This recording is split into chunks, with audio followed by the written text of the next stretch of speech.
अमावस्या।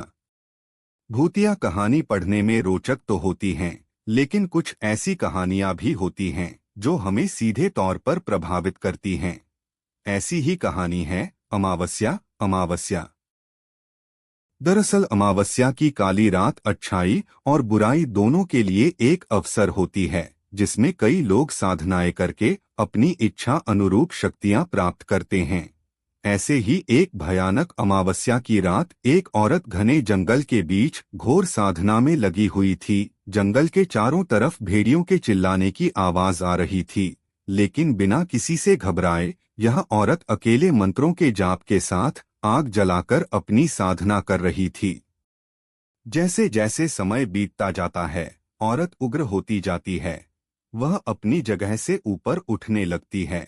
उसके सामने की आग उसके साथ ही ऊपर उठती जा रही थी और देखते देखते आग की लपटें आसमान को छूने लगती हैं और वह औरत जमीन पर नीचे गिर जाती है और कुछ ही पलों में उठकर खड़ी हो जाती है। अमावस्या की काली रात के प्रभाव की वजह से उसने रूहानी शक्तियां प्राप्त कर ली थी और अब वह तैयार थी अपना प्रतिशोध लेने के लिए। दरअसल ममता 6 माह पहले शादी करके गांव से शहर आई थी। वह अपने पति के साथ एक किराए के मकान में रहती थी। ममता घरेलू महिला थी।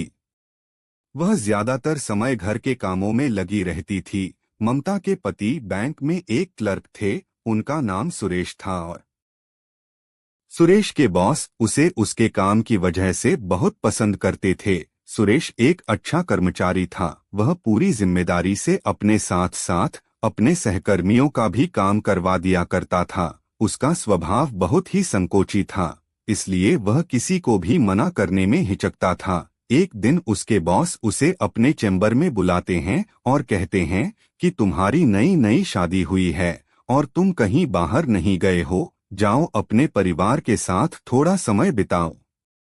सुरेश को अपने बॉस की बात से खुशी होती है और वह मुस्कुराते हुए कहता है, जी बॉस, अगले महीने अपनी पत्नी के साथ कहीं बाहर जाने का सोच रहा हूँ। बॉस अपने पर्स से कुछ पैसे निकालकर सुरेश को दे देते हैं और कहते हैं, यह मेरी तरफ से तुम्हारे लिए है, जाओ मजे करो। सुरेश पैसे लेकर घर आ जाता है। घर में ममता उसके लिए खाने की तैयारी कर रही होती हैं। सुरेश ममता को बताता है कि बॉस ने बाहर घूमने की इजाजत दे दी है, हम अगले हफ्ते ही चलते हैं। दोनों बाहर जाने के लिए काफी उत्साहित होते हैं। सुरेश के मोबाइल में अचानक बॉस का फोन आता है और वह कहते हैं, मैंने तुम्हारे घूमने